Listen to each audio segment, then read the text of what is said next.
क्या हुआ जब दिल्ली की रहने वाली दो बहनें चुपके से रात में निधि वन में घुस गईं। जब निधि वन में रात के 2 बजे जो सीन देखा उन्होंने, उसे देख करके उन दोनों बहनों के पसीने छूट गए। आखिरकार वह जिंदा बची या मर गईं, आज इस राज से पर्दा उठेगा इस वीडियो में। वीडियो शुरू करने से पहले सभी श्री कृष्ण भक्त कमेंट बॉक्स में जय श्री राधे अवश्य लिखें, और ऐसा करने से आपकी मुराद अवश्य पूरी होगी और बुगड़े काम भी जरूर बनेंगे। तो चलो दोस्तों, वीडियो शुरू करते हैं। वीडियो शुरू करने से पहले वीडियो को लाइक और चैनल को सब्सक्राइब जरूर करें। दोस्तों, बात है सन 2002 की दिल्ली के मुखर जिले की। सुषमा और स्नेहा नाम की दो बहनें हमेशा कृष्ण भक्ति में लीन रहा करती थी, और उनके अंदर ये भक्ति भाव उनकी माँ की वजह से आया था, क्योंकि उनकी माँ के सपने में एक बार श्री कृष्ण भगवान सपने में आकर के माखन खाने की इच्छा जताई, और इस घटना के बाद पूरा परिवार कृष्ण भक्ति में लीन हो गया। और करिश्मा और स्नेहा दोनों ही बहन हमेशा श्याम की भक्ति में लीन रहा करती थीं, और उनकी माँ ने उनसे कहा था कि तुम हमेशा श्री कृष्ण की भक्ति में ऐसे ही लीन रहोगी तो तुमको श्री कृष्ण एक ना एक दिन जरूर मिलेंगे। समय के हिसाब से वे दोनों बहन जैसे ही बड़ी होती गईं तो श्री कृष्ण से मिलने के लिए वृंदावन चली आईं, और वृंदावन पहुंचने के बाद में श्री बांके बिहारी मंदिर में पहुंची, और बांके बिहारी मंदिर में पहुंचने के बाद में पंडित जी से इच्छा जताई कि वो श्री कृष्ण भगवान से मिलना चाहती हैं, और तभी बांके बिहारी जी के दर्शन कराए और कहा भगवान तो सर्वत्र है।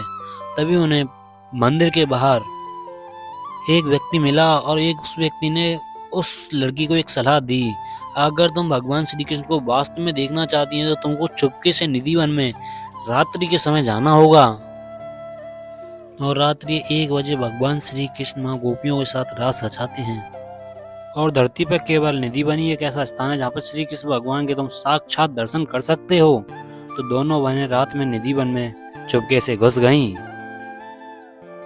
और जब रात्रि का समय आया तो सभी को आदेश दे दिया गया कि सभी निधि वन से बाहर आ जाएं, क्योंकि निधि वन में उस समय किसी को रुकने की परमिशन नहीं होती। परंतु सुषमा और स्नेहा कहीं एक पेड़ के नीचे छुप गईं, क्योंकि वे दोनों बहनें भगवान श्री कृष्ण को किसी भी हालत में देखना चाहती थीं। और जब रात का 1 बजा और जब उन बहनों ने जो दृश्य देखा उसे देख करके उनकी आंखें फटी की फटी रह गईं, क्योंकि उन्होंने देखा था कि जो तुलसी के पौधे थे वो गोपी के वेश में आ गए, और भगवान श्री कृष्ण वहां उन गोपियों के साथ में साक्षात रास करने लगे। और दोनों बहनें भगवान श्री कृष्ण को देख करके भावुक हो गईं, और भगवान श्री कृष्ण से उन्होंने कहा कि अब तुम हमें छोड़ करके कहीं नहीं जाइएगा। और भगवान श्री कृष्ण ने उन बहनों से कहा कि मैं हमेशा से ही तुम्हारे साथ हूँ, परंतु तुमने पहचानने में बहुत देरी कर दी है। इसके बाद भगवान श्री कृष्ण ने उनको द्रव दृष्टि प्रदान की, जिससे कि वो हर कण में आस पास की सभी वस्तुओं में उनको केवल श्री कृष्ण भगवान ही नजर आ रहे थे। चाहे वो गाय हो, चाहे वो बैल हो, चाहे वो चीज छोटी से छोटी चीज में भी उनको भगवान श्री कृष्ण ही नजर आ रहे थे। और ये दृश्य देख करके उन दोनों बहनों को समझ आ गया था कि भगवान श्री कृष्ण हर वस्तु में, हर चीज में विराजमान है। और यह दृश्य देख करके उन दोनों बहनों के पसीने छूट गए। इसके बाद वे बेहोश हो गईं, और जब उन्होंने होश आया तो वृंदावन के किसी आश्रम में मौजूद थीं।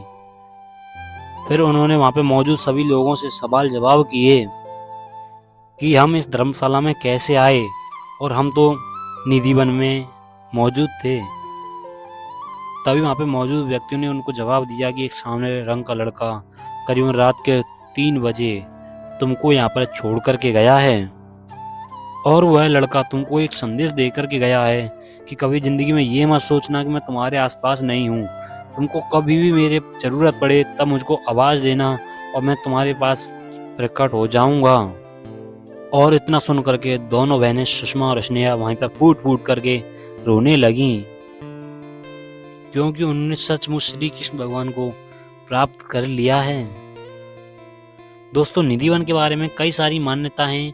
तो दोस्तों, आप क्या कहते हैं निधि वन के बारे में, एक बार कमेंट करके अवश्य बताएं। तब तक के लिए राधे राधे दोस्तों, मिलते हैं हम अगली नेक्स्ट और वीडियो में। सभी भक्तों को मेरा प्रेम भरा राधे राधे, और आप भी एक बार कमेंट बॉक्स में प्रेम से राधे राधे अवश्य लिखें।